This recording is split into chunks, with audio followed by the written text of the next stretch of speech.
Well, joining us now here on The Brink is a multi-ARIA nominated and Centenary Medal winner. She rose to fame 6 years ago with her multi-selling album, The Power, which spawned such hits as Absolutely Everybody, Shine and The Power. She has been away from our speakers for a while, but she is back with a fantastic new single, Kiss Your Mama. Please welcome to The Brink, Vanessa Amorosi. Vanessa, thank you very much for joining us. Hello. Fantastic to have you on board. Now, as I sort of mentioned, you've been away for a fair bit, but you have been busy working on some new tracks. Now, you've been over in Los Angeles working at Resonate Studio, which has, of course, had recordings from such artists as Green Day, Christina Aguilera and U2, and you've also been working with some very special writers, including Grammy Award winner Chris Lloyd-Alge. Now, what is it like working in such a fantastic studio as well as working with such amazing award-winning talent there? Scary, but inspiring.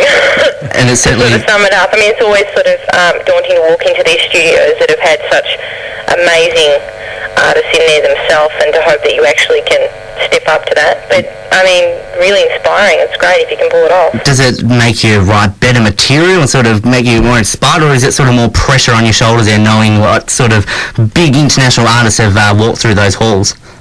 It's more pressure, but with pressure I focus a lot better. So it's a good thing for me. I sort of can rise above the stress of that. Well, if it works better for you, I suppose, more power to you. That's how Kiss Your Mama came about.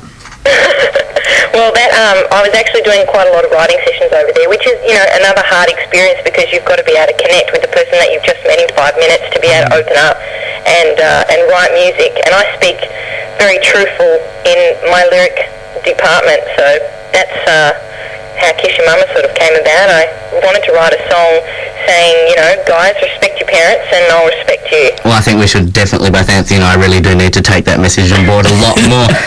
Now, with Kiss Your Mama, the film clip looks absolutely amazing, and as do you in it, Vanessa. Now, is this sort of a look that has been wanting to burst out of the scenes since, you know, your first album, or is this just the real Vanessa and it's just what, you know, you see every day in it? This is the real me. I mean, I did the Power album when I was around 13, 14, so I ended up doing a lot of shows and touring with that for so many years, but as a person I was developing, changing, I was experiencing life differently.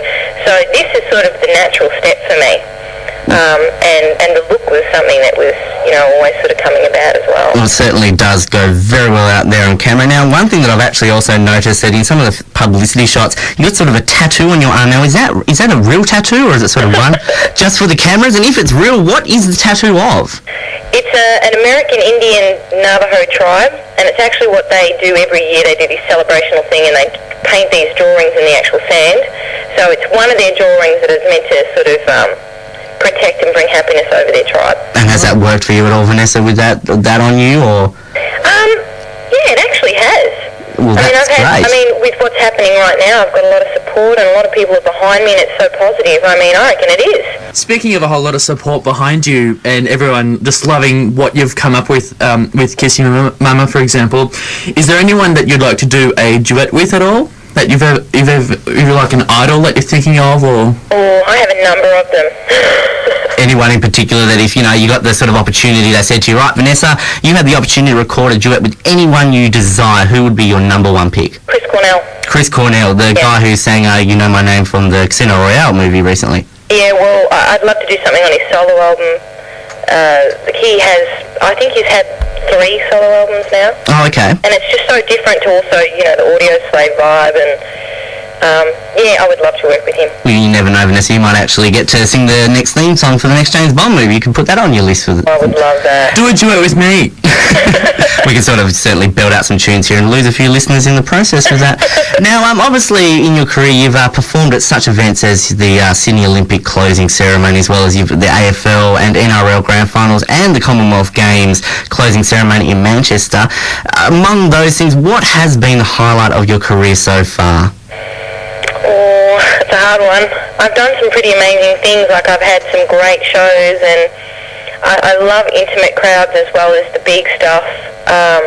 There's been a lot of turning points in my life, it's just hard to narrow down which one's been the most special because they've all meant something in their own ways. Absolutely, and I suppose Anthony and I, speaking from our radio careers, we can associate with that. We'll just go along with it and all there. So, being that you're 26 now, you just turned 26 last week. Happy birthday for last week, Vanessa. Thank you. So you were 19 when you did the Olympic ceremony back in 2000 then? I think so.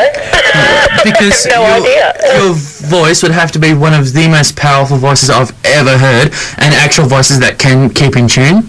Oh, thank you. Worked hard at it.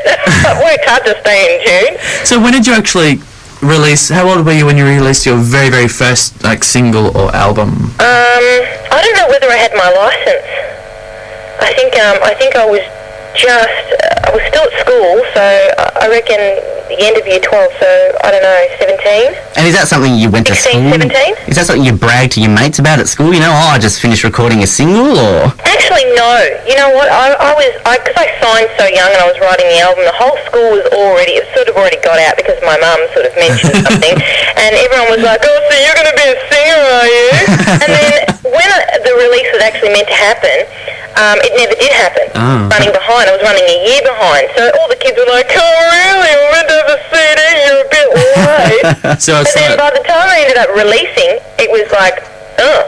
Yeah, stuff you people. Oh, you went like, oh, okay. And you rub it in their face, like, nah. Well, by that stage, I was working my butt off, and I was trying to pass year 12 as well, so it was a bit of a hard time. But yeah, no one was really like, wow, things are changing. Sort of not on the front page of your school newsletter or something. No, not at all, actually. But you know, the funny thing is, all of my sisters had to go to the same school, and apparently there was this picture of me in the office, like a success story, and I was a nightmare of a child. Oh, great. It's like, please, everybody be like this girl. It's like, oh, Jesus, do they really want that? I'm sure the time when Mike Munro knocks on your door with the This Is Your Life book, you'll certainly find a bit more about your childhood there. More of that interview coming up very soon, but right now here's some Pete Murray with See the Sun here in the Brink. 0427 334 336 for your chance to win a double pass to see Nicolas Cage's latest blockbuster next. It's 7:45. Now, Vanessa, I remember a few years back when you actually, I think it might have been your last tour, you came down to Hobart and a friend of mine went and saw you in concert. It was fantastic. Now, you were talking about the intimate, and it was a very intimate performance, that one. There was the people, we got very close with the stage, and a few of us even got up on stage and danced with you on the stage. It was a fantastic experience. Is that the sort of concerts that you sort of mentioned you like doing, the intimate ones, where, you know, you can get involved with the crowd, if you know what I mean? I love it.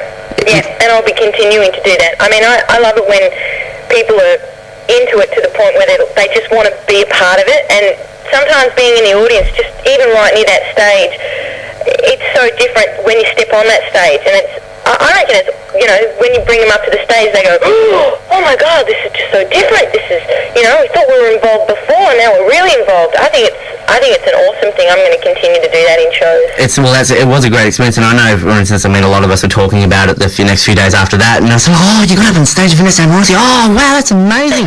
Now, you